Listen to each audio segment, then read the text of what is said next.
ಆತ್ಮೀಯ ವಿದ್ಯಾರ್ಥಿಗಳೇ, ತಮ್ಮೆಲ್ಲರಿಗೂ ಮತ್ತೊಮ್ಮೆ ಕನ್ನಡ ತರಗತಿಗೆ ಸ್ವಾಗತವನ್ನ ಕೋರುತ್ತಾ ನಾವು 8ನೇ ತರಗತಿಯ ಇವತ್ತಿನ ಅವಧಿಯಲ್ಲಿ ಮೊದಲನೆಯ ಪದ್ಯವಾದಂತಹ ಕನ್ನಡಿಗರ ತಾಯಿ ಈ ಪದ್ಯ ಭಾಗವನ್ನ ಅಭ್ಯಾಸ ಮಾಡೋಣ್ರಿ. ಈ ಪದ್ಯ ಭಾಗದ ಕವಿಗಳ ಪರಿಚಯದೊಂದಿಗೆ ಈ ಪದ್ಯ ಭಾಗದಲ್ಲಿರುವಂತಹ ಪ್ರಮುಖವಾದಂತಹ ಅಂಶಗಳನ್ನ ತಿಳಿದುಕೊಳ್ಳೋಣ್ರಿ. ಇವಾಗ ಈ ಒಂದು ಮೊದಲನೇ ಪದ್ಯ ಭಾಗ ಇರುವಂತಹ ಕನ್ನಡಿಗರ ತಾಯಿ ಎನ್ನುವಂತ ಪದ್ಯ ಭಾಗ ಗೋವಿಂದ ಪೈ ಅವರ ಪದ್ಯ ಭಾಗವನ್ನ ನಮಗಾಗಿ ಕೊಟ್ಟಿದ್ದಾರೆ. ಇವಾಗ ಆತ್ಮೀಯ ವಿದ್ಯಾರ್ಥಿಗಳೇ, ನಿಮ್ಮೆಲ್ಲರಿಗೂ ಗೊತ್ತಿರಲಿ, ಈ ಪದ್ಯವನ್ನ ಪ್ರಾರಂಭ ಮಾಡುವುದಕ್ಕಿಂತ ಮುಂಚಿತವಾಗಿ ಈ ಪದ್ಯದ ಉದ್ದೇಶ ಸ್ವಲ್ಪದರಲ್ಲೇ ಹೇಳುವಂತ ಕೆಲಸವನ್ನ ಮಾಡ್ತೀನಿ. ಯಾವ ಉದ್ದೇಶಕ್ಕಾಗಿ ನಾವು ಈ ಪದ್ಯ ಭಾಗವನ್ನ ಅಭ್ಯಾಸ ಮಾಡಬೇಕು ನೋಡಿ. ನಮ್ಮ ರಾಜ್ಯ ಯಾವುದು? ಕನ್ನಡ. ನಮ್ಮ ಮಾತೃಭಾಷೆ ಯಾವುದು? ಕನ್ನಡ ಭಾಷೆ. ಇವಾಗ ನಮ್ಮ ಕನ್ನಡ ಭಾಷೆ ತನ್ನದೇ ಆದಂತಹ ಒಂದು ಇತಿಹಾಸವನ್ನ ಹೊಂದಿದೆ. ಸುದೀರ್ಘವಾದಂತಹ 2000 ವರ್ಷಗಳ ಇತಿಹಾಸ ನಮ್ಮ ಕನ್ನಡ ಭಾಷೆ ಹೊಂದಿದೆ. ಅದೇ ತರನಾಗಿ ನಮ್ಮ ಕನ್ನಡ ಪ್ರದೇಶ ತನ್ನದೇ ಆದಂತಹ ವೈಶಿಷ್ಟ್ಯಪೂರ್ಣವಾದಂತಹ ಇತಿಹಾಸವನ್ನ ಹೊಂದಿದೆ. ಅವಾಗ ಇವತ್ತು ನಾವು ಬಹಳ ಸರಳವಾಗಿ ಹೇಳ್ತೀವಿ, ನಮ್ಮ ರಾಜ್ಯ ಯಾವ್ದಂದ ತಕ್ಷಣ ಕರ್ನಾಟಕ ಅಂತ ಹೇಳಿ, ನಮ್ಮ ಭಾಷೆ ಯಾವ್ದಂದ ತಕ್ಷಣ ಕನ್ನಡ ಅಂತ ಹೇಳ್ತೀವಿ. ಅವಾಗ ನವೆಂಬರ್ 1 ಬಂತಂದ್ರೆ ಅವಾಗ ನಾವೇನ್ ಮಾಡ್ತೇವೆ? ನಮ್ಮ ನಾಡಿನ ಧ್ವಜವಾದಂತಹ ಹಳದಿ ಮತ್ತು ಕೆಂಪು ಧ್ವಜವನ್ನ ನಾವು ಹಾರಿಸ್ತೀವಿ. ಅವು ಬಹಳ ಅಭಿಮಾನದಿಂದ ಹೇಳ್ತಿರ್ತೀವಿ ನಾವು, ನಮ್ಮ ಭಾಷೆ ಕನ್ನಡ, ನಮ್ಮ ರಾಜ್ಯ ಕನ್ನಡ, ಹಿಂಗೆಲ್ಲ ಬಹಳಷ್ಟು ಅಭಿಮಾನವಾಗಿ ಹೇಳ್ತಿರ್ತೀವಿ. ಆದ್ರೆ ಒಂದು ನಮಗೆ ಗೊತ್ತಿರಲಿ, ಇಷ್ಟು ನಾವು ಅಭಿಮಾನದಿಂದ ಹೇಳ್ಬೇಕಾದ್ರೆ ಈ ಕನ್ನಡ ಭಾಷೆ ಇವತ್ತೇನೇನು ಪರಿಸ್ಥಿತಿಯಲ್ಲಿ ಇದೆಯಲ್ಲ, ಇದೇ ತರನಾಗಿ ಮೊದಲಿರಲಿಲ್ಲ. ಬಹಳಷ್ಟು ಜನರ ಪರಿಶ್ರಮದಿಂದ ಕನ್ನಡ ಭಾಷೆ ಇವತ್ತು ಒಳ್ಳೆಯ ಸ್ಥಾನವನ್ನ ಪಡೆದುಕೊಂಡಿದೆ. ನಮ್ಮ ರಾಜ್ಯ, ಇವತ್ತಿನ ರಾಜ್ಯ ಈ ತರನಾಗಿ ಸಂಘಟನೆ ಆಗ್ಬೇಕಾದ್ರೆ ಒಮ್ಮೆಲೆ ಆಗಿಲ್ಲ. ಬಹಳಷ್ಟು ಜನರ ಪರಿಶ್ರಮದಿಂದ ಏನಾಗಿದೆ ಅಂದ್ರೆ ನಮ್ಮ ಕನ್ನಡ ನಾಡು ಅಥವಾ ಕರ್ನಾಟಕ ರಚನೆಗೊಂಡಿವೆ. ಅಂದ್ರೆ ತಾತ್ಪರ್ಯ ಇಷ್ಟೇ ಆತ್ಮೀಯ ವಿದ್ಯಾರ್ಥಿಗಳೇ, ನಮ್ಮ ರಾಜ್ಯ ಇದ್ದಿರ್ಬಹುದು, ನಮ್ಮ ಭಾಷೆ ಇದ್ದಿರಬಹುದು, ಇವತ್ತಿನ ಒಳ್ಳೆಯ ಪರಿಸ್ಥಿತಿಯಲ್ಲಿ ಇದೆಯಲ್ಲ, ಇದಕ್ಕೆ ಕಾರಣ ಈ ಹಿಂದೆ ಇದ್ದಂತ ನಮ್ಮ ಕನ್ನಡಿಗರು ಬಹಳಷ್ಟು ಪರಿಶ್ರಮವನ್ನು ಪಟ್ಟಿದ್ದಾರೆ. ನಮ್ಮ ಭಾಷೆ, ನಮ್ಮ ರಾಜ್ಯ ಉಳಿಬೇಕು ಮತ್ತು ಬೆಳಿಬೇಕಂತೇಳಿ ಬಹಳ ಕಷ್ಟಪಟ್ಟಿದ್ದಾರೆ. ಆ ಒಂದು ನಿಟ್ಟಿನಲ್ಲಿ ನಮ್ಮ ಹಿರಿಯರೆಲ್ಲರೂ ನಮ್ಮ ಭಾಷೆಗಾಗಿ, ನಮ್ಮ ರಾಜ್ಯಕ್ಕಾಗಿ ಬಹಳಷ್ಟು ಪರಿಶ್ರಮ ಪಟ್ಟಿದ ತಕ್ಷಣ ಇವತ್ತಿನ ಕನ್ನಡಿಗರಾದವರು ನಾವು ನೀವು ಕೂಡ ಹಾಗೆ ಇರದೆ ನಮ್ಮ ಭಾಷೆಗಾಗಿ, ನಮ್ಮ ರಾಜ್ಯಕ್ಕಾಗಿ ನಮ್ಮದೇ ಆದಂತಹ ಕೊಡುಗೆಯನ್ನು ಕೊಡೋದ್ರಲ್ಲಿ ನಾವು ಯಾವುದೇ ಸಂದರ್ಭಕ್ಕೂ ಹಿಂದೆ ಬೀಳಬಾರದು. ಆ ಒಂದು ನಿಟ್ಟಿನಲ್ಲಿ ಇವತ್ತಿನ ಕನ್ನಡಿಗರಾದವರು ನಾವೆಲ್ಲ ಏನ್ ಮಾಡ್ಬೇಕಂದ್ರ ಮೊದಲಿಗೆ ನಮ್ಮ ಕನ್ನಡ ಭಾಷೆಯ ಕುರಿತಾಗಿ ಒಳ್ಳೆಯದನ್ನಾಗಿ ತಿಳ್ಕೊಂಡಿರ್ಬೇಕು, ನಮ್ಮ ರಾಜ್ಯದ ಕುರಿತಾಗಿ ಒಳ್ಳೆಯದನ್ನಾಗಿ ತಿಳ್ಕೊಂಡಿರ್ಬೇಕು. ಎಲ್ಲದನ್ನ ಚೆನ್ನಾಗಿ ತಿಳ್ಕೊಂಡು ನಾವೇನ್ ಮಾಡ್ಬೇಕಂದ್ರ ನಮ್ಮ ಕನ್ನಡ ಭಾಷೆಯನ್ನ ಉಳಿಸಿ ಬೆಳೆಸುವಂತ ಕೆಲಸ ಮಾಡಬೇಕಾಗಿದೆ. ಆ ನಿಟ್ಟಿನಲ್ಲಿ ಇಂಥ ಒಂದು ಭಾಷೆ ಕುರಿತಾಗಿ ನಮ್ಮಲ್ಲಿ ಅಭಿಮಾನ ಬೆಳವಣಿಗೆ ಆಗಲಿ ಎನ್ನುವಂತ ನಿಟ್ಟಿನಲ್ಲಿ ಕನ್ನಡ ತಾಯಿ ಎನ್ನುವಂತ ಪದ್ಯವನ್ನ ನಮ್ಮ ಅಭ್ಯಾಸಕ್ಕೆ ಮಾಡಿದ್ದಾರೆ. ಅವಾಗ ಆ ನಿಟ್ಟಿನಲ್ಲಿ ಈ ಕನ್ನಡಿಗರ ತಾಯಿ ಪಾಠವನ್ನ ಅಥವಾ ಪದ್ಯವನ್ನ ಅಭ್ಯಾಸ ಮಾಡಿ ನಾವೇನ್ ಮಾಡೋದ್ರೆ ನಮ್ಮಲ್ಲಿ ನಮ್ಮ ಮಾತೃಭಾಷೆಯಾದಂತ ಕನ್ನಡದ ಕುರಿತಾಗಿ ಒಳ್ಳೆಯ ಅಭಿಮಾನವನ್ನ ಬೆಳೆಸಿಕೊಳ್ಳೋಣ್ರಿ. ಅಭಿಮಾನವನ್ನ ಬೆಳೆಸಿಕೊಂಡ ನಮ್ಮ ಭಾಷೆಯನ್ನ ಉಳಿಸಿ ಅದನ್ನು ಬೆಳೆಸುವಂತ ಕೆಲಸವನ್ನ ಮಾಡೋಣ್ರಿ. ಸ್ವಲ್ಪದ್ರಲ್ಲಿ ಹೇಳ್ಬೇಕಾದ್ರೆ ನಮ್ಮ ರಾಜ್ಯ ಯಾವ ತರನಾಗಿ ರಚನೆ ಆಗಿದೆ ಅಂದ್ರೆ ನೋಡ್ರಿ, ಸ್ವಾತಂತ್ರ್ಯಕ್ಕಿಂತ ಪೂರ್ವದಲ್ಲಿ ನಮ್ಮ ಕನ್ನಡ ಭಾಷೆ ಆಡುವವರ ಜನರಿಗೆ ತಮ್ಮದೇ ಆದಂತಹ ರಾಜ್ಯ ಇರಲಿಲ್ಲ. ಅವಾಗ ಪ್ರಾಂತ್ಯಗಳಿದ್ದು, ಮೈಸೂರು ಪ್ರಾಂತ ಅನ್ನೋದಿತ್ತು. ಅವಾಗ ಆ ಒಂದು ಸಮಯದಲ್ಲಿ ನಮ್ಮ ಹಿರಿಯರು ಏನ್ ಮಾಡ್ತಾ ಇದ್ರಂದ್ರ ಕನ್ನಡ ಮಾತನಾಡುವವರಿಗೆ ಒಂದು ಪ್ರತ್ಯೇಕವಾದಂತಹ ರಾಜ್ಯ ಬೇಕಂತ ಹೇಳಿ ಬಹಳಷ್ಟು ಹೋರಾಟಗಳನ್ನ ಮಾಡಿದ್ರು. ಅವಾಗ ಹೋರಾಟ ಮಾಡ್ತಾ 1956ರಲ್ಲಿ ನಮ್ಮ ಕರ್ನಾಟಕ ರಾಜ್ಯ ಅಂದ್ರ ಮೈಸೂರು ರಾಜ್ಯ ಇರುವಂತ ಹೆಸರಿನಲ್ಲಿ ನಮ್ಮ ಕರ್ನಾಟಕ ರಾಜ್ಯ ಸ್ಥಾಪನೆ ಆಯಿತು. ಇದು ನಿಮ್ಗೆ ಗೊತ್ತಿರಲಿ, ಈಗಾಗಲೇ ನಿಮ್ಗೆ ಗೊತ್ತಿದ್ದಿರ್ಬೋದು. ಮತ್ತೊಮ್ಮದನ್ನ ನೆನಪು ಮಾಡಿಕೊಳ್ಳುವಂತ ಕೆಲಸ ಮಾಡ್ತಾ ಇದ್ದೀನಿ. ನಮ್ಮ ಕರ್ನಾಟಕ ರಾಜ್ಯ ಮೈಸೂರು ಎಂಬ ಹೆಸರಿನೊಂದಿಗೆ ಯಾವಾಗ ಅಸ್ತಿತ್ವಕ್ಕೆ ಬಂತು? 1956ರಲ್ಲಿ. ನಂತರ ಅವಾಗ ಯಾವ ಹೆಸರಿತ್ತು? ಮೈಸೂರು ಎನ್ನುವಂತ ಹೆಸರಿತ್ತು. ನಂತರ 1973ರಲ್ಲಿ ಏನಾಯ್ತು? ಕರ್ನಾಟಕ ಅಂತ ಮರುನಾಮಕರಣ ಗೊಂಡಿತ್ತು. ಇದು ನಿಮಗೆ ಗೊತ್ತಿರಲಿ.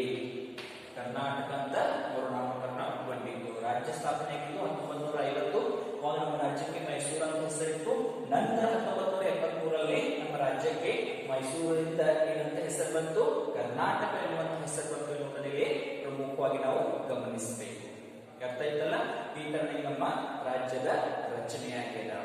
ಹಾಗೆ ಆತ್ಮೀಯ ವಿದ್ಯಾರ್ಥಿಗಳು, ಇದು ನಮ್ಮ ಭಾಷೆಯ ಬಗ್ಗೆ ಹೇಳಬೇಕಾದ್ರೆ ನಮ್ಮ ಭಾರತದ ಸಂವಿಧಾನದಲ್ಲಿ 22 ಅಧಿಕೃತ ಭಾಷೆಗಳನ್ನ ನಮೂದನೆ ಮಾಡಿದ್ದಾರೆ. ಅಂದ್ರೆ 22 ಭಾಷೆಗಳಿಗೆ ಮಾನ್ಯತೆಯನ್ನು ಕೊಟ್ಟಿದ್ದಾರೆ. ಆ 22 ಭಾಷೆಗಳಲ್ಲಿ ಒಂದು ನಮ್ಮ ಕನ್ನಡ ಭಾಷೆ.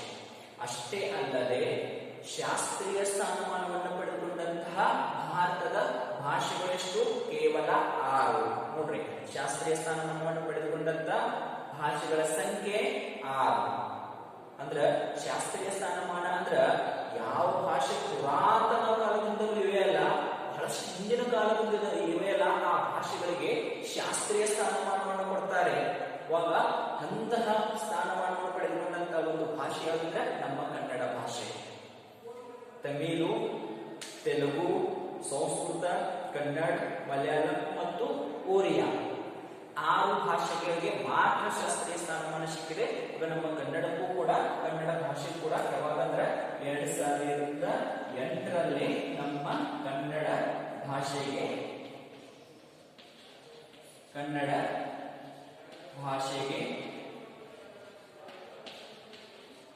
ಶಾಸ್ತ್ರೀಯ ಸ್ಥಾನಮಾನ ದೊರೆತಿದೆ. ಇದು ನಿಮಗೆ ಯಾರಾದರೂ ಪ್ರಶ್ನೆಯನ್ನ ಕೇಳಬಹುದು. ನಮ್ಮ ಕನ್ನಡ ಭಾಷೆಗೆ ಶಾಸ್ತ್ರೀಯ ಸ್ಥಾನಮಾನ ಸಿಕ್ಕಿದೆಯೋ ಇಲ್ಲೋ ಎನ್ನುವಂತ ಪ್ರಶ್ನೆಯನ್ನ ಕೇಳಬಹುದು. ಅದೇ ತರ ಅಲ್ಲದೆ ನಮ್ಮ ಕನ್ನಡ ಭಾಷೆಗೆ ಯಾವಾಗ ಶಾಸ್ತ್ರೀಯ ಸ್ಥಾನಮಾನ ಸಿಕ್ಕಿದೆ ಎನ್ನುವಂತ ಪ್ರಶ್ನೆ ಕೂಡ ಕೇಳಬಹುದು. ಅವ್ರು ಏನ್ ಹೇಳಬೇಕು, 2008ರಲ್ಲಿ ನಮ್ಮ ಕನ್ನಡ ಭಾಷೆಗೆ ಶಾಸ್ತ್ರೀಯ ಸ್ಥಾನಮಾನ ಸಿಕ್ಕಿದೆ ಎನ್ನುವಂತಹ ಏನ್ ಮಾಡಬೇಕು, ಉತ್ತರವನ್ನ ಕೊಡುವಂತ ಕೆಲಸ ಮಾಡಬೇಕು. ಇಷ್ಟು ಏನಪ್ಪಾ ಅಂದ್ರೆ ಒಂದು ತನ್ನದೇ ಆದಂತ ಪ್ರಾಮುಖ್ಯತೆಯನ್ನ ಕನ್ನಡ ಭಾಷೆ ಮತ್ತು ಕನ್ನಡ ರಾಜ್ಯ ಪಡೆದುಕೊಂಡಿದೆ. ಇಷ್ಟು ಸಾಮಾನ್ಯ ಅಂಶಗಳು ನಿಮಗೆ ನಮ್ಮ ರಾಜ್ಯದ ಬಗ್ಗೆ ಮತ್ತು ಭಾಷೆಯ ಬಗ್ಗೆ ಗೊತ್ತಿರಲಿ. ಒಟ್ಟಾರೆ ಇಂಥವೆಲ್ಲ ಮತ್ತೆ ಬಹಳಷ್ಟು ಅಂಶಗಳು ಬರ್ತವೆ. ಇಂಥವೆಲ್ಲವನ್ನ ಸರಿಯಾಗಿ ನಾವು ತಿಳ್ಕೊಂಡು ನಿಜಕ್ಕೂ ನಾವು ಏನ್ ಮಾಡೋಣ, ಕನ್ನಡ ಭಾಷೆಯನ್ನ ಉಳಿಸಿ ಬೆಳೆಸುವಂತ ಕೆಲಸವನ್ನ ಮಾಡೋಣ. ಅವಾಗ ಇನ್ನೊಂದಿಷ್ಟು ಅಂಶಗಳನ್ನು ನಾವು ಕನ್ನಡಿಗರ ತಾಯಿ ಪದ್ಯವನ್ನ ಅಭ್ಯಾಸ ಮಾಡೋದ್ರ ಮುಖಾಂತರ ತಿಳಿದುಕೊಳ್ಳೋಣ. ಅವಾಗ ನೇರವಾಗಿ ಏನ್ ಮಾಡೋದ್ರೆ ಕನ್ನಡಿಗರ ತಾಯಿ ಪದ್ಯದ ಕಡೆಗೆ ಹೋಗೋಣ. ಅವಾಗ ಈ ಕನ್ನಡಿಗರ ತಾಯಿ ಪದ್ಯದ ಕವಿಯ ಬಗ್ಗೆ ಮೊದಲನೇದಾಗಿ ನಾವು ನೋಡಬೇಕು. ಕವಿ ಅಂದ್ರೆ ಗೋವಿಂದ ಪೈ. ಮೊದಲನೇದಾಗಿ ಕವಿ ಪರಿಚಯ. ಕವಿಯಾರಿಗೆ ಗೋವಿಂದ ಪೈ ಅವರು.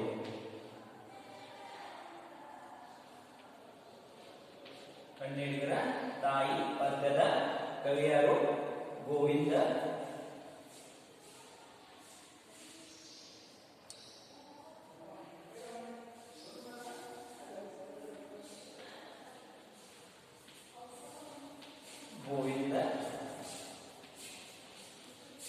ಪೈ ಅವರು. ಯಾರು? ಗೋವಿಂದ ಪೈ ಅವರು ಏನ್ ಮಾಡಿದ್ದಾರೆ, ಕನ್ನಡಿಗರ ತಾಯಿ ಪದ್ಯವನ್ನ ರಚನೆ ಮಾಡಿದ್ದಾರೆ. ಇವಾಗ ಇವರ ಜನನ ಯಾವಾಗಿದೆ ಅಂದ್ರ 23/3/1883ರಲ್ಲಿ ಇವರ ಜನನ ಆಗಿದೆ. ಅವಾಗ ಎಲ್ಲಿ ಇವರ ಜನನ ಆಗಿದೆ ಅಂದ್ರ ಕಾಸರಗೋಡು ಜಿಲ್ಲೆಯ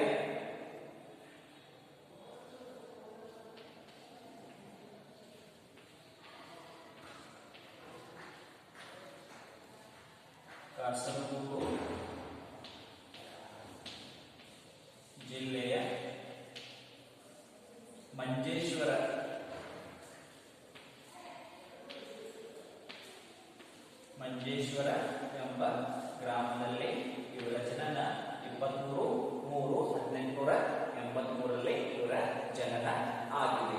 ಇಲ್ಲಿ ನೋಡ್ರಿ, ವಿದ್ಯಾರ್ಥಿಗಳಿಗೆ ಪುಸ್ತಕದಲ್ಲಿ ಗೋವಿಂದ ಪೈ ಅವರ ಬಹಳಷ್ಟು ಅಂಶಗಳನ್ನ ಕೊಟ್ಟಿದ್ದಾರೆ. ಆದ್ರೆ ನಾನು ಹೇಳುವಂತಹ ಪ್ರಮುಖವಾದಂತಹ ಅಂಶಗಳನ್ನ ನೀವು ಸರಿಯಾಗಿ ತಿಳ್ಕೊಂಡು ಅವನ್ನಷ್ಟ ನೆನಪಿನಲ್ಲಿ ಇಟ್ಕೊಂಡ್ರೆ ಸಾಕು. ಕವಿ ಪರಿಚಯ ಪ್ರಶ್ನೆ ಬಂದಾಗ ನಾ ಏನ್ ನಿಮಗೆ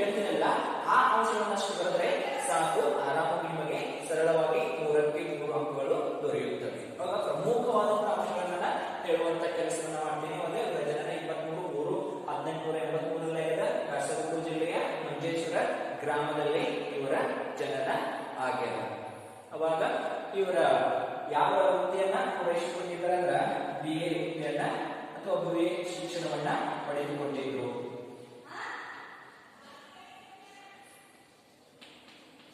BA ಶಿಕ್ಷಣ, ಇವರು ಯಾವ ಶಿಕ್ಷಣದ ಪದವಿಯನ್ನು ಪಡೆದುಕೊಂಡಿದ್ರು? BA ಪದವಿಯನ್ನ ಪಡೆದುಕೊಂಡಿದ್ರು. ಇಷ್ಟು ಜನರ ಬಗ್ಗೆ ಆಯಿತು. ಇನ್ನು ಇಲ್ಲಿ ಪ್ರಮುಖವಾಗಿ ನಾವು ಒಂದು ಅಂಶವನ್ನ ಇಲ್ಲಿ ತಿಳ್ಕೋಬೇಕು. ಗೋವಿಂದ ಪೈ ಅವರ ಬಗ್ಗೆ ಪ್ರಾಸ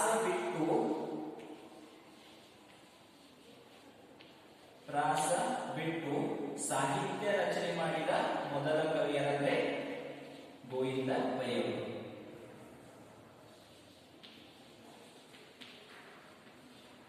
ರಚನೆ ಮಾಡಿದ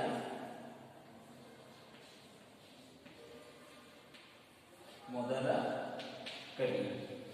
ಇನ್ನ ಪ್ರಾಸ ಬಿಟ್ಟು ಸಾಹಿತ್ಯ ರಚನೆ ಮಾಡಿದ ಮೊದಲ ಕವಿ ಅಂದ್ರೆ ವಿದ್ಯಾರ್ಥಿಗಳಿಗೆ ಈಗಾಗಲೇ ನಿಮ್ಗೆ ಛಂದಸ್ಸಿನ ಬಗ್ಗೆ ಹೇಳಿದ್ದೇನೆ. ಅವಾಗ ಹಿಂದಿನ ಕಾಲದ ಕವಿಗಳು, ವಿಶೇಷವಾಗಿ ಹಳೆಗನ್ನಡ ಮತ್ತು ನಡುಗನ್ನಡದ ಕವಿಗಳು, ನಮ್ಮ ಕನ್ನಡದ ಕವಿಗಳು ಏನ್ ಮಾಡ್ತಿದ್ದಂದ್ರ ಪದ್ಯಗಳನ್ನ ರಚನೆ ಮಾಡುವಾಗ ಏನ್ ಮಾಡ್ತಿದ್ರ ಛಂದೋನಿಯಮಗಳನ್ನ ಅಂದ್ರೆ ಛಂದಸ್ಸ ವ್ಯಾಕರಣದಲ್ಲಿ ಬರುವಂತ ನಿಯಮಗಳನ್ನ ಅನ್ವಯ ಮಾಡ್ಕೊಂಡ ಪದ್ಯವನ್ನ ರಚನೆ ಮಾಡ್ತಿದ್ರು. ಯಾವುದೇ ಸಂದರ್ಭಕ್ಕೂ ತಮ್ಮ ಮನಸ್ಸಿಗೆ ಬಂದಂತೆ ಅವರು ಪದ್ಯವನ್ನ ರಚನೆ ಮಾಡ್ತಾ ಇರಲಿಲ್ಲ. ಅವ್ರಿಗೆ ಛಂದಸ್ ವ್ಯಾಕರಣಾಂಶದಲ್ಲಿ ಬರುವಂತ ನಿಯಮಗಳನ್ನೇ ಆಯ್ಕೆ ಮಾಡಿಕೊಂಡು ಪದ್ಯಗಳನ್ನ ರಚನೆ ಮಾಡುವಂತ ಕೆಲಸವನ್ನ ಮಾಡ್ತಿದ್ರು. ಯಾರೂ ಕೂಡ ಹಳೆಗನ್ನಡ ಮತ್ತು ನಡುಗನ್ನಡದ ಯಾವ ಕವಿಯೂ ಕೂಡ ಛಂದಸ್ಸಿನ ನಿಯಮವನ್ನು ಬಿಟ್ಟು ಪದ್ಯವನ್ನ ರಚನೆ ಮಾಡಿರಲಿಲ್ಲ.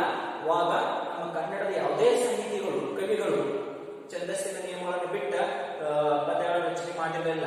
ಅಂತ ಮೊಟ್ಟ ಮೊದಲ ಕೆಲಸ ಮಾಡಿದವರು ಯಾರಂದ್ರೆ ಗೋವಿಂದ ಪೈ ಅವರು. ಛಂದಸ್ಸಿನಲ್ಲಿ ಬರುವಂತಹ ನಿಯಮಗಳನ್ನ ಬಿಟ್ಟು ಮುಕ್ತವಾಗಿ ನಮ್ಮ ಮನುಷ್ಯಗೆ ಏನ್ ಬರ್ತದಲ್ಲ ಆ ಅಂಶಗಳನ್ನ ದಾಖಲಿಸುತ್ತಾ, ಶಬ್ದಗಳನ್ನ, ಅಕ್ಷರಗಳನ್ನ ದಾಖಲಿಸುತ್ತಾ ಪದ್ಯಗಳನ್ನು ಬರೆದಂತ, ಸಾಹಿತ್ಯವನ್ನು ರಚನೆ ಮಾಡಿದಂತ ಮೊದಲ ಕವಿ ಗೋವಿಂದ ಪೈ ಅವರು. ಅವಾಗ ಪ್ರಾಸ ಬಿಟ್ಟು ಅಂದ್ರೆ ಛಂದಸ್ಸಿನಲ್ಲಿ ಒಂದು ಪ್ರಾಸ ಎನ್ನುವಂತಹ ಒಂದು ವ್ಯಾಕರಣಾಂಶ ಕೂಡ ಬರ್ತದ. ಅವಾಗ ಛಂದಸ್ಸಿನಲ್ಲಿರುವಂತಹ ಪ್ರಾಸವನ್ನ ಬಿಟ್ಟು ಪದ್ಯವನ್ನ ರಚನೆ ಮಾಡಿದಂತ ಕವಿ ಯಾರ ಮೊದಲ ಕವಿ ಗೋವಿಂದ ಪೈ ಅವರು. ಇದಿಷ್ಟನ್ನ ಪ್ರಮುಖವಾಗಿ ತಿಳ್ಕೊರಿ. ಅವರ ಜನನ 1883 ಕಾಸರಗೋಡು ಜಿಲ್ಲೆಯ ಮಂಜೇಶ್ವರ BA ಪದವಿಯನ್ನು ಅವರು ಪಡೆದುಕೊಂಡಿದ್ರು. ಅವರು ಪ್ರಾಸ ಬಿಟ್ಟ ಸಾಹಿತ್ಯ ರಚನೆ ಮಾಡಿದಂತಹ ಮೊದಲ ಕವಿಯಾಗಿದ್ದಾರೆ. ಇನ್ನ ಇವರ ಮೊದಲ ಕವಿತೆ ಯಾವಂದ್ರೆ ಸುಹಾಸಿನಿ. ಇದು ಕೂಡ ಪ್ರಮುಖವಾದದ್ದು. ಮೊದಲ ಕವಿತೆ ಯಾವುದು? ಸುವಾಸಿನಿ. ಇವರ ಮೊದಲ ಕವಿತೆ ಯಾವುದು? ಸುವಾಸಿನಿ ಎನ್ನುವಂತ ಕವಿತೆಯನ್ನು ಇವರು ಮೊದಲ ಕವಿತೆಯಾಗಿ ರಚನೆ ಮಾಡಿದ್ದಾರೆ. ಇನ್ನು ಇವರು ಒಂದು ಖಂಡಕಾವ್ಯವನ್ನು ರಚನೆ ಮಾಡಿದ್ದಾರೆ. ಆ ಖಂಡಕಾವ್ಯ ಯಾವುದಂದ್ರೆ ಖಂಡಕಾವ್ಯ ಅಂದ್ರೆ ಅತಿ ಬೃಹತ್ತಾದಂತಹ ಕಾವ್ಯವನ್ನು ನಾವು ಏನಂತ ಕರಿತೀವಿ? ಖಂಡಕಾವ್ಯ ಅಂತ ಕರಿತೀವಿ. ಖಂಡಕಾವ್ಯ ಅಂದ್ರೆ ಯಾವುದು? ಇಲ್ಲಿ ವೈಶಾಖ ಮತ್ತು ಗೋಲ್ಗಾಥ ಎನ್ನುವಂತಹ ಖಂಡಕಾವ್ಯ.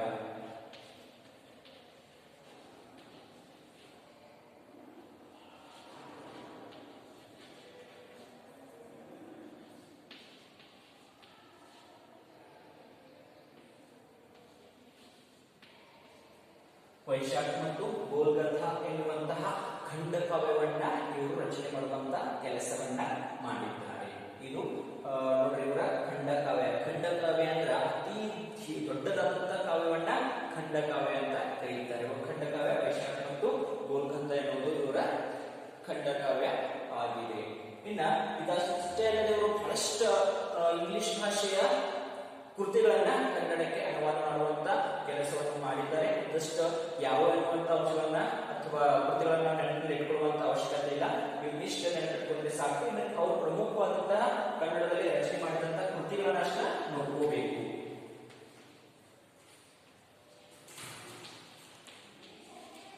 ಕೃತಿಗಳು ಒಂದೊಂದು ನೋಡ್ರಿ. ಚಿತ್ರಭಾನು ಎನ್ನುವಂತಹ ಕೃತಿಯನ್ನು ಅವರು ಹೇಳಿದ್ರೆ ರಚನೆ ಮಾಡುವಂತಹ ಕೆಲಸ ಗೋವಿಂದ ಪೈ ಅವರು ಮಾಡಿದ್ದಾರೆ. ಒಂದನೇ ಹಂತದಲ್ಲಿ ಕವಿತೆ, ಸುವಾಸಿನಿ. ಖಂಡಕಾವ್ಯ ವೈಶಾಖ ಮತ್ತು ಗೋಲ್ಗತ ಎನ್ನುವಂತಹ ಖಂಡಕಾವ್ಯ ಕೃತಿಗಳು. ಒಂದನೇದ ಚಿತ್ರ ಭಾನು, ಎರಡನೇದ ಹೆಬ್ಬೆರಳು,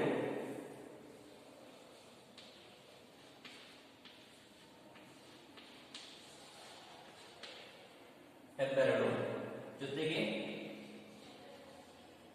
ಪಾರ್ಶ್ವ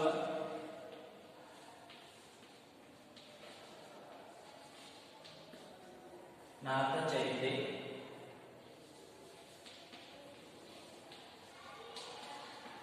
ಪಾರ್ಶ್ವನಾಥ ಚರಿತೆ, ಬಾಹುಬಲಿ ಗೊಮ್ಮಟೇಶ್ವರ ಚರಿತೆ. ನೋಡ್ರಿ ಕಾಮ ಕೊಡ್ತಾ ಇದ್ದೀನಿ.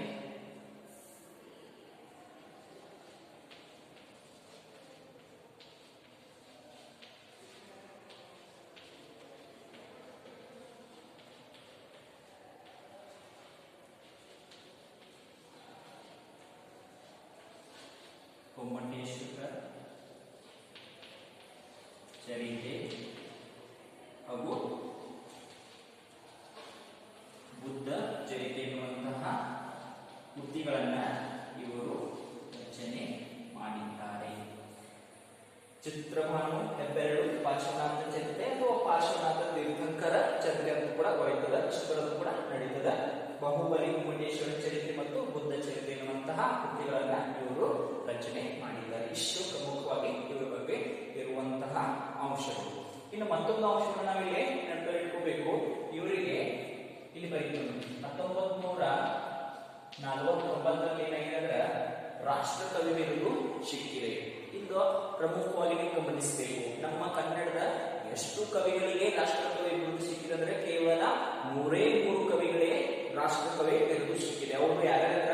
ಮೊದಲಿಗೆ ಗೋವಿಂದ ಪೈ ಅವರು, ಎರಡನೇದು ಕುವೆಂಪು ಅವರು, ಮೂರನೇದು ಶಿವರುದ್ರಪ್ಪನವರಿಗೆ ಏನಾಗಿದೆ ಅಂದ್ರೆ ರಾಷ್ಟ್ರಕವಿ ಬಿರುದು ಸಿಕ್ಕಿದೆ. ಇವಾಗ ಕನ್ನಡದಲ್ಲೇ ಮೊದಲು ರಾಷ್ಟ್ರಕವಿಯ ಬಿರುದನ್ನು ಪಡೆದುಕೊಂಡವರು ಯಾರಂದ್ರೆ ಗೋವಿಂದ ಪೈ ಅವರು. ಯಾವಾಗ ಸಿಕ್ಕಿದೆ ಅಂದ್ರೆ ಇವರಿಗೆ 1949ರಲ್ಲಿ. ಇವರಿಗೆ ರಾಷ್ಟ್ರಕವಿ ಬಿರುದನ್ನು ಕೊಟ್ಟವರು ಯಾರಂದ್ರೆ ಮದ್ರಾಸ್ ವಿಶ್ವವಿದ್ಯಾನಿಲಯದವರು. ಮದ್ರಾಸ್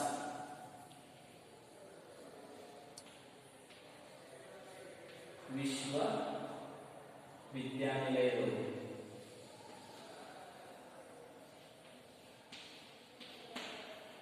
ನೋಡ್ರಿ, ಇದು ಕೂಡ ನಿಮ್ಗೆ ಬಹಳ ಪ್ರಮುಖವಾದದ್ದು. ಪ್ರಶ್ನೆ ಬರ್ತದ, ಕನ್ನಡದಲ್ಲಿ ಪ್ರಥಮ ರಾಷ್ಟ್ರಕವಿ ಬಿರುದು ಪಡೆದುಕೊಂಡಂತ ಕವಿ ಯಾರು ಎನ್ನುವಂತ ಪ್ರಶ್ನೆ ಬಂದಾಗ ಗೋವಿಂದ ಪೈ.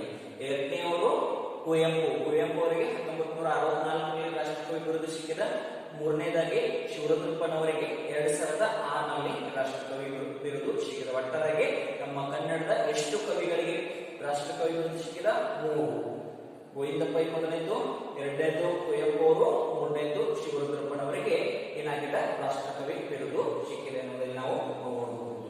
ಇನ್ನು 1950ರ ಇವ್ರ ಬಗ್ಗೆ ಅಂಶವನ್ನ ನಾವು ನೆನಪಿಟ್ಕೋಬೇಕು. 1950ರ ಕನ್ನಡ ಅಖಿಲ ಭಾರತ ಕನ್ನಡ ಸಾಹಿತ್ಯ ಸಮ್ಮೇಳನದ ಅಧ್ಯಕ್ಷತೆಯನ್ನು ಕೂಡ ಅವರು ವಹಿಸಿಕೊಂಡಿದ್ದರು.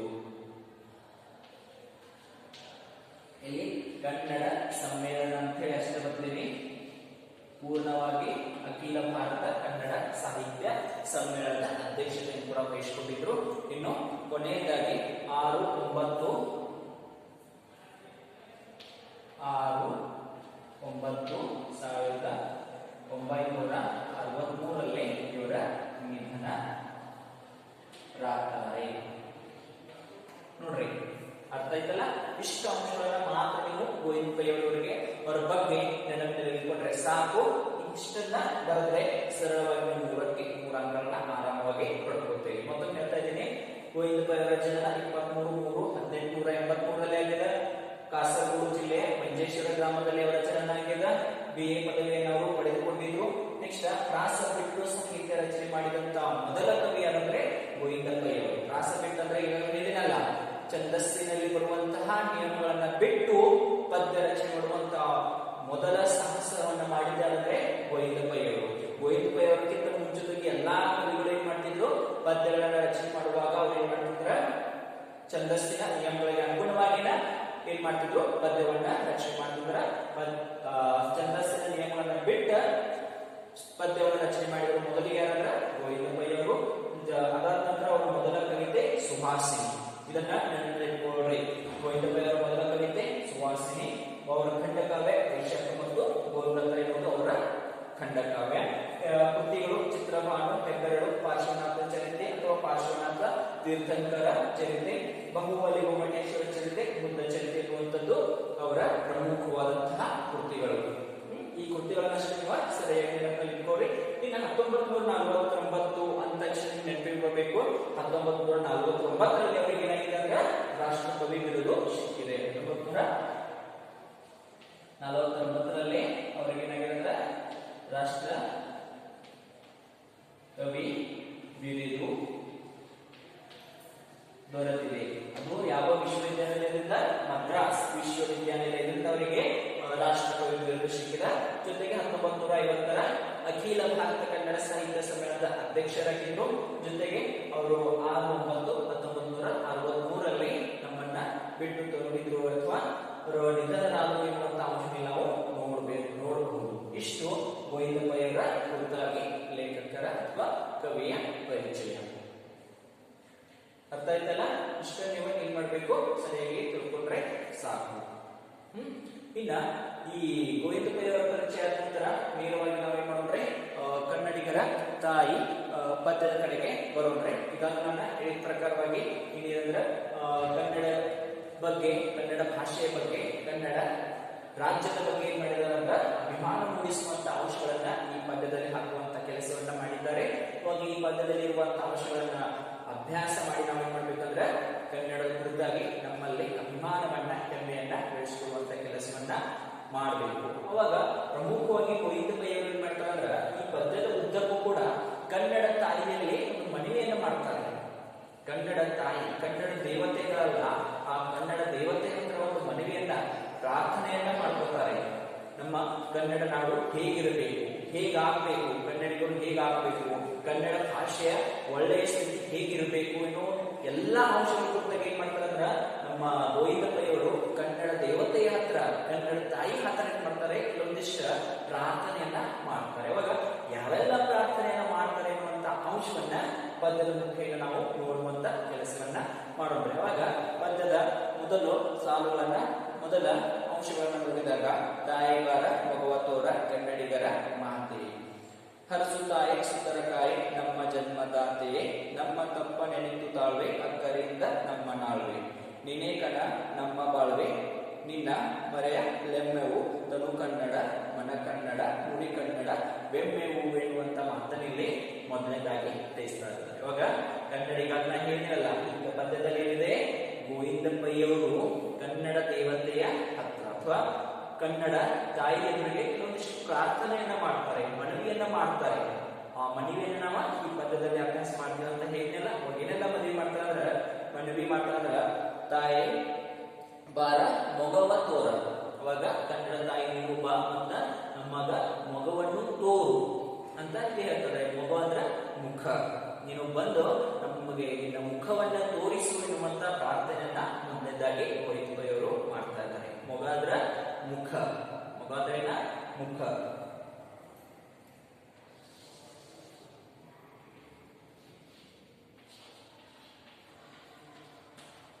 ಮೊಗ ಅಂದ್ರೆ ಮುಖ. ಅವಾಗ ಮುಖವ ತೋರಿಸು, ನೀನು ಬಂದು ನಮಗೆ ಮುಖವ ತೋರಿಸಲು ದರ್ಶನ ಕೊಡು ಎನ್ನುವಂತ ಮಾತಲ್ಲಿ ತಿಳಿಸ್ತಾ ಇದ್ದಾರೆ. ಇವಾಗ ಕನ್ನಡಿಗರ ಮಾತೆ, ಇವಾಗ ಕನ್ನಡಿಗರ ತಾಯಿಯೇ, ಕನ್ನಡ ದೇವತೆ ಬಾ ಮತ್ತು ನಮ್ಮೆಲ್ಲ ಕನ್ನಡಿಗರಿಗೆ ನಿನ್ನ ಮುಖವನ್ನ ತೋರಿಸು ಎನ್ನುವಂತ ಮಾತನ್ನು ಹೇಳ್ತಾ ಇದ್ದಾರೆ. ಎರಡನೇ ಸಾಲು ನೋಡ್ರಿ, ಹರಸು ತಾಯಿ ಸುತರ ಕಾಯಿ. ಅವಾಗ ಹರಸು ತಾಯಿ ನಮ್ಮನ್ನೆಲ್ಲ ಹರಿಸು. ಹರಿಸು ಅಂದ್ರೆ ಪೋಷಿಸು.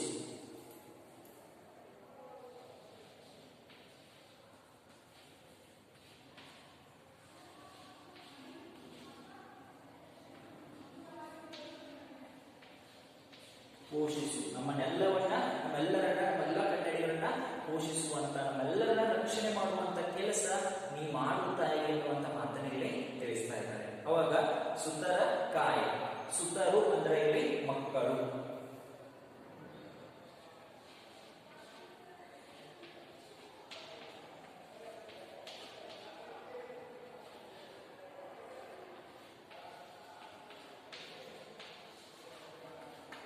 ಮಕ್ಕಳು. ಅವಾಗ ನಿನ್ನ ಕನ್ನಡಿಗರು ನಾವೆಲ್ಲರೂ ನಿನ್ನ ಮಕ್ಕಳು. ಅವಾಗ ನಿನ್ನ ಮಕ್ಕಳಾದಂತ ನಮ್ಮೆಲ್ಲ ಕನ್ನಡಿಗರನ್ನ ತಾಯಿ ನೀನು ಕಾಪಾಡುವ ರಕ್ಷಣೆ ನೀನು ಮಾಡಬೇಕು ಎನ್ನುವಂತ ಮಾತನ್ನೇ ತಿಳಿಸುವಂತ ಕೆಲಸ ಗೋವಿಂದಪ್ಪಯ್ಯವರು ಯಾರಲ್ಲಿ ಮಾಡ್ತಾ ಇದ್ದಾರೆ? ಕನ್ನಡ ತಾಯಿಯಲ್ಲಿ, ಕನ್ನಡ ದೇವತೆಯಲ್ಲೇ ಮಾಡ್ತಾ ಇದ್ದಾರೆ. ತಾಯಿ ನೀವು ಬಂದು ನಮಗೆ ನಿನ್ನ ಮುಖವನ್ನ ತೋರಿಸು, ನಮ್ಮನ್ನ ಪೋಷಿಸು, ನಿನ್ನ ಮಕ್ಕಳು ನಾವು, ನಿನ್ನ ಸುತರು ನಾವು, ಅಂದ್ರೆ ನಿನ್ನ ಸುತರು ನಾವು ಅಂದ್ರೆ ಕನ್ನಡಿಗರೆಲ್ಲರೂ ನಿನ್ನ ಮಕ್ಕಳು ನಾವು, ನಮ್ಮೆಲ್ಲರನ್ನ ಕಾಯುವಂದ್ರೆ ಪೋಷಿಸು ಎನ್ನುವಂತ ಮಾತನ್ನು ಕೂಡ ಹೇಳ್ತಾ ಇದ್ದಾರೆ. ಜನ್ಮದಾತೆ, ನಿಜವಾಗಿಯೂ ನಾವು ನಮ್ಮೆಲ್ಲರ ನೀನೇ ಏನಾಗಿದ್ರೆ ಜನ್ಮದಾತೆ. ದಾತೆ ಅಂದ್ರೆ ತಾಯಿ, ನಮ್ಮ ತಾಯಿ ನೀನೇ ಆಗಿದೆಯಾ ಎನ್ನುವಂತ ಮಾತನ್ನು ಕೂಡ ಇಲ್ಲಿ ತಿಳಿಸುವಂತ ಕೆಲಸ ಗೋವಿಂದಪ್ಪಯ್ಯವರು ಮಾಡ್ತಾ ಇದ್ದಾರೆ. ಇವಾಗ ಇಲ್ಲಿ ಮತ್ತೊಂದು ಅಂಶವನ್ನು ಪ್ರಮುಖವಾಗಿ ನಾನು ಹೇಳಬೇಕು. ಕನ್ನಡ ತಾಯಿ ಅಂದ್ರೆ ಬೇರೆ ಯಾರೂ ಅಲ್ಲ, ನಮ್ಮ ಕನ್ನಡದ ನೆಲ ಇರುತ್ತಲ್ಲ, ಕನ್ನಡದಲ್ಲಿ ಇರುವಂತಹ ಕರ್ನಾಟಕ ರಾಜ್ಯದಲ್ಲಿರುವಂತಹ ಏನ್ ನಿಸರ್ಗ ಇರ್ತಲ್ಲ, ಆ ನಿಸರ್ಗವೇ ನಮ್ಮ ಕನ್ನಡ ತಾಯಿ. ಅವಾಗ ನಿಸರ್ಗ ನೆಲ ಇರುತ್ತಲ್ಲ, ಅದಕ್ಕೆ ಪ್ರಾರ್ಥನೆಯನ್ನ ಮಾಡ್ತಾ ಇದ್ದಾರೆ ಗೋವಿಂದಪ್ಪಯ್ಯವರು. ನಮ್ಮ ಕನ್ನಡಿಗರನ್ನ ಎಲ್ಲರನ್ನ ಚೆನ್ನಾಗಿ ನೀನು ರಕ್ಷಣೆ ಮಾಡು, ಎಲ್ಲರನ್ನ ಪೋಷಿಸು ಎನ್ನುವಂತ ಮಾತನ್ನೇ ತಿಳಿಸ್ತಾ ಇದ್ದಾರೆ. ಅವಾಗ ನಮ್ಮ ತಪ್ಪ ನೆನೆದು ತಾಳ್ಬೇಕು. ಇವಾಗ ನಮ್ಮ ಕೆಲವೊಂದಿಷ್ಟು ತಪ್ಪುಗಳು ಆಗುತ್ತಿರುತ್ತಲೋ ಎಲ್ಲವನ್ನ ತಾಳಿಕೋ ಎನ್ನುವಂತಹ, ಇಲ್ಲಿ ಸಹಿಸಿಕೋ ಎನ್ನುವಂತಹ ಮಾತನ್ನು ಕೂಡ ಗೋವಿಂದಪ್ಪಯ್ಯವರು ಹೇಳ್ತಾ ಇದ್ದಾರೆ. ತಾಳ್ವೆ ಅಂದ್ರೆ ಸಹಿಸಿಕೋ.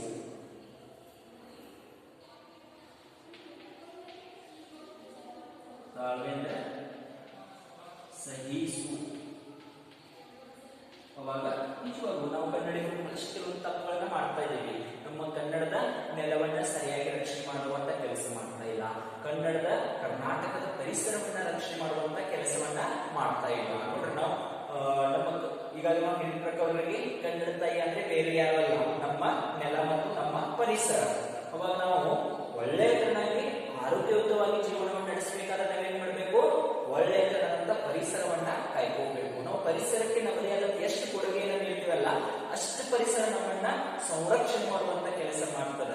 ಅವಾಗ ಪರಿಸರ ಅಂದ್ರೆ ಬೇರೆ ಏನೂ ಅಲ್ಲ, ನಮ್ಮ ಕನ್ನಡ ತಾಯಿಯಾಗಿ. ಅವಾಗ ನಾವು ಪರಿಸರಕ್ಕೆ ಎಷ್ಟು ಒಳ್ಳೆಯದನ್ನಾಗಿ ನೋಡ್ಕೋತೀವಲ್ಲ, ಕನ್ನಡ ತಾಯಿಯನ್ನು ನಾವು ಎಷ್ಟು ನೋಡ್ಕೋತೀವಲ್ಲ, ಅಷ್ಟೇ ನಮಗೆ ಕನ್ನಡ ತಾಯಿ ನೋಡಿಕೊಳ್ತಾರೆ. ಅವಾಗ ಕೆಲವೊಂದಿಷ್ಟ ಪರಿಸರವನ್ನು ಕಾಪಾಡಿಕೊಳ್ಳುವಲ್ಲಿ ಕೆಲವೊಂದಿಷ್ಟು ತಪ್ಪುಗಳು ಆಗ್ತವೆ, ಎಲ್ಲವನ್ನ ಸಹಿಸಿಕೊಂಡು ನಮ್ಮನ್ನ ಸಂರಕ್ಷಣೆ ಮಾಡುವಂತ ಕೆಲಸ ಮಾಡುವಂತ ಮಾತಲ್ಲಿ ಗೋವಿಂದಪ್ಪಯ್ಯವರು ಹೇಳ್ತಾ ಇದ್ದಾರೆ. ಅವಾಗ ಅಕ್ಕರೆಯಿಂದಮ್ಮ ನಾಳೆ, ಅಕ್ಕರೆಯಿಂದ ನಮ್ಮನ್ನು ಆಳು ಎನ್ನುವಂತ ಮಾತಲ್ಲಿ ಗೋವಿಂದಪ್ಪಯ್ಯವರು ತಿಳಿಸ್ತಾರೆ. ಅಕ್ಕರೆ ಇಂದ ಅಂದ್ರೆ ಖುಷಿಯಿಂದ, ಅಕ್ಕರೆ ಅಂದ್ರೆ ಖುಷಿ.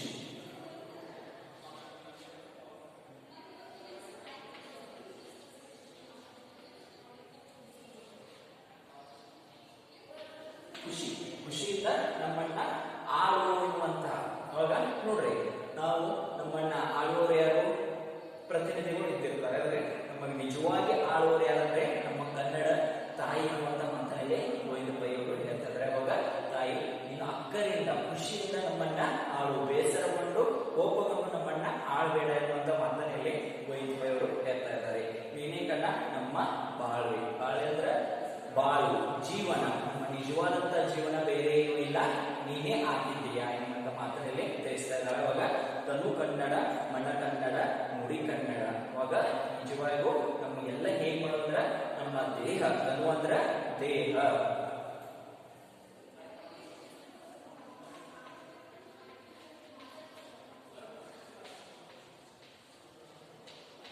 ದೇಹ ನಮ್ಮ ದೇಹವೆಲ್ಲವನ್ನಾಗಲಿ ಕನ್ನಡಮಯವಾಗಲಿ. ಅವಾಗ ಮನಸ್ಸು, ದೇಹದಲ್ಲಿರುವಂತ ಮನಸ್ಸು ಕೂಡ ಏನಾಗ್ಲಿ, ಆತ್ಮ ಕೂಡ ಕನ್ನಡ ಆಗ್ಲಿ, ಮಾತು ಕೂಡ ಏನಾಗ್ಲಿ ಕನ್ನಡ ಆಗ್ಲಿ, ಒಟ್ಟಾಗಿ ಎಲ್ಲವೂ ಕೂಡ ಕನ್ನಡಮಯವಾಗಿ ಆ ತರನಾಗಿ ನಮ್ಮನ್ನ ಹರಿಸು, ನಮ್ಮನ್ನ ಹಾರೈಸು ಎನ್ನುವಂತ ಮಾತನಲ್ಲಿ ಏನ್ ಮಾಡ್ತಿದ್ದಾರೆ ಗೋವಿಂದಪ್ಪಯ್ಯವರು ಕನ್ನಡ ತಾಯಿ ಹತ್ರ ಮನವಿಯನ್ನ ಮಾಡ್ಕೊತಾ ಇದ್ದಾರೆ, ಪ್ರಾರ್ಥನೆಯನ್ನ ಮಾಡ್ಕೊತಾ ಇದ್ದಾರೆ. ಈ ತರನಾಗಿ ನಮ್ಮೆಲ್ಲರನ್ನ ಸಂರಕ್ಷಣೆ ಮಾಡುವಂತ ಕೆಲಸ ನೀವು ಮಾಡುವಂತ ಮಾತನಲ್ಲಿ ಗೋವಿಂದಪ್ಪಯ್ಯವರು ತಿಳಿಸ್ತಾರೆ. ಒಟ್ಟಾಗಿ ನಾವು ಮೊದಲೇ ಪ್ಯಾರಾಗ್ನಲ್ಲಿ ತಿಳ್ಕೊಂಡು ತಾಯಿ ಬಾರ ಮಗವತೋರ ಅಂದ್ರೆ ತಾಯಿ, ಕನ್ನಡ ತಾಯಿ ಬಂದು ನಮಗೆ ನಿನ್ನ ಮುಖವನ್ನ ತೋರಿಸು, ಕನ್ನಡಿಗರ ಮಾತೆ ನಮ್ಮ ಮಾತೆಯೇ, ಹರಿಸು ತಾಯಿ ಸುಂದರ ಕಾಯೆ ನಮ್ಮ ಜನ್ಮದಾತೆ, ನಮ್ಮನ್ನ ಹರಿಸು, ನಮ್ಮನ್ನ ಹಾರೈಸು, ನಮ್ಮನ್ನ ಪೋಷಿಸು, ನಿನ್ನ ಮಕ್ಕಳಾದಂತ, ನಿನ್ನ ಸುಂದರವಾದ ನಿನ್ನ ಮಕ್ಕಳಾದಂತ ಕನ್ನಡಿಗರೆಲ್ಲರನ್ನ ನೀವೇನ್ ಮಾಡು ರಕ್ಷಣೆ ಮಾಡು. ನಮ್ಮ ನಿಜವಾದಂತ ಜನ್ಮದಾತೆ ಜನ್ಮ ತಾಯಿ ನೀನೇ ಆಗಿದ್ದೀಯ. ನಮ್ಮನ್ನ ತಪ್ಪು ನೆನೆದು ತಾಳ್ವೆ, ನಾವು ಕೆಲವೊಂದಿಷ್ಟು ತಪ್ಪುಗಳಾಗಿದೆ ಅವುಗಳನ್ನ ಸಹಿಸಿಕೋ ಅಮ್ಮ ಅಂತ ಹೇಳ್ತಾ ಇದ್ದಾರೆ. ಜೊತೆಗೆ ಅಕ್ಕರಿಂದ ನಮ್ಮನ್ನ ಆಳು, ಖುಷಿಯಿಂದ ನಮ್ಮನ್ನ ಆಳು ಎನ್ನುವಂತ ಮಾತನಿಗೆ ತಿಳಿಸ್ತಾ ಇದ್ದಾರೆ.